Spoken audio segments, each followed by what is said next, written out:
All right, let's take a look at today's trade.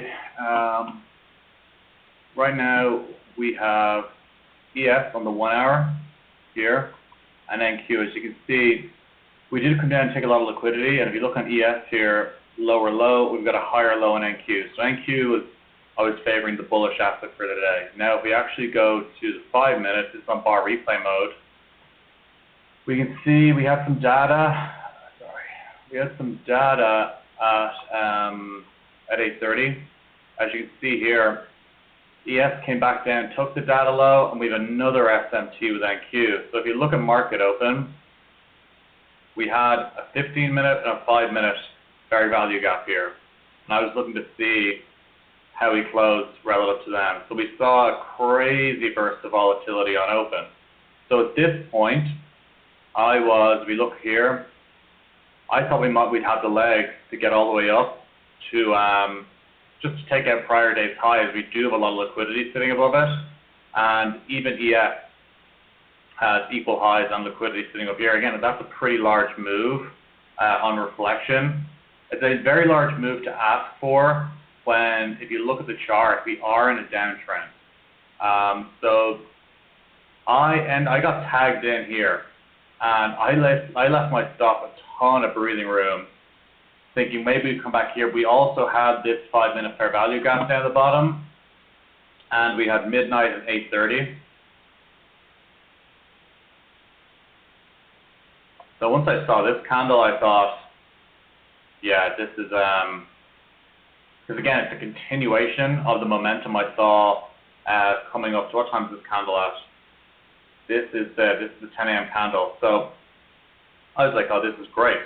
We're coming right up. We did have this 15-minute inefficiency. And that's something, honestly, looking back on this trade, the wiser move would have been to wait for the 15-minute to close through here, wait for a retrace here, and then play a continuation trade. But saying that, we did, as you see here, this is what I like to see. We have Asia in bullish posture, London, news comes down, manipulates, and then we see strong price invalidate bearish fair value gaps. So really, I can't be too mad about this trade. The only thing lacking was, as you can see here, ES was, I'm saying ES was looking weak, but if we really do look at it, we still did invalidate these two 5-minute fair value gaps. So it was just a lagging asset, but there was nothing to say it wasn't so lagging, or there wasn't uncorrelation there. Like, they were still moving in the same wave, which was bullish. And we'll take a look at how the rest of this trade played out.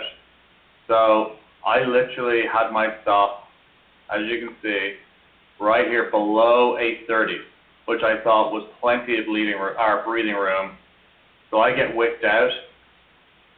Now we have this 5-minute fair value gap to look at, and we'll see how price is now.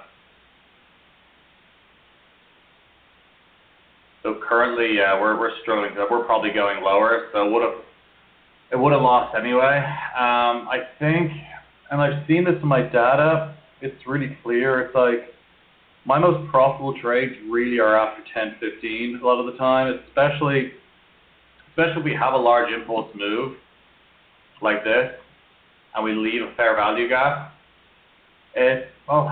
Even saying that, like that's what, even when I took this trade with this fair value gap, even though there's no wick here, when you see this level of momentum, that can just easily be a breakaway fair value gap. So you don't have to be too worried about it if the momentum in the following candles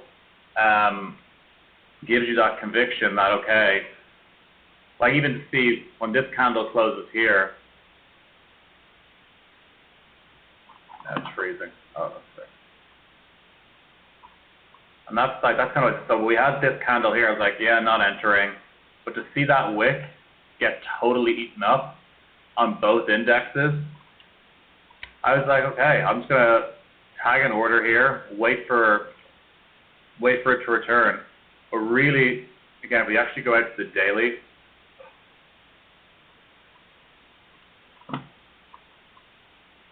yeah, even with the daily, again, it is looking bearish, but I did think we'd come up and just take this daily high and maybe roll over again.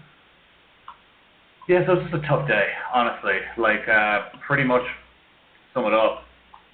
We we saw the initial market open with a ton of momentum and it looked quite directional, and then it just totally died off once we go to the 15 minute. Essentially all we did was come up to the 15 minute, take consequent encroachment of this 15 minute candle and roll over. So yeah, not great. You know, I think like even if I look here on the 15 minutes, like these are not, and that's why it's best to stay in the high time frame and then come down to execute on the lower. Like these candles here with these wicks, it's probably easier to see if I turn it off like that. That's not filling me full of enthusiasm, to be quite honest.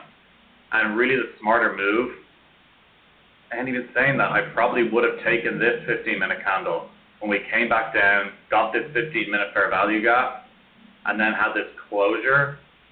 That probably would have been good enough. But again, if we look at ES didn't even inverse this 15. So I know I kind of get bad. I think I'm spending a little bit too much time on the 5-minute right now. And I think it's just far better off. Like really, what you would want to see today is both the 15-minute be inversed on the ES and NQ.